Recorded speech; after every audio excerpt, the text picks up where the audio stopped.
عمرك سألت نفسك يوم ايه اللي بيحصل مع عضلاتك لما بتتمرن؟ على فكرة، الموضوع مش سحر ولا حاجة. إنها عملية من 3 خطوات: هدم ثم إعادة بناء لتصبح أقوى. أولا، عندما ترفع الأثقال أو تتحدي عضلاتك، فإنك تخلق تمزقات صغيرة مجهرية في ألياف العضلة. قد يبدو هذا سيئا، لكنه في الحقيقة الشرارة التي تشعل نمو العضلات. ثانيا، يستشعر جسمك هذا الضرر ويدخل في وضع الإصلاح الكامل. يرسل خلايا شافية لا تقتصر فقط على ترميم تلك التمزقات، بل تبالغ في الإصلاح فتعيد بناء الألياف أكثر سمكا وقوة من قبل.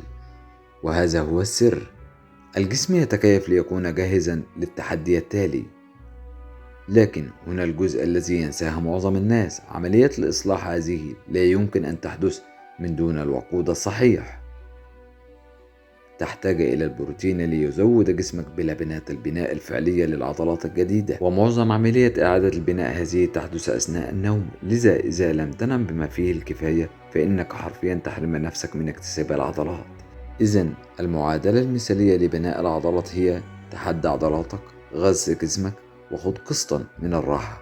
والآن أصبحت تعرف السر.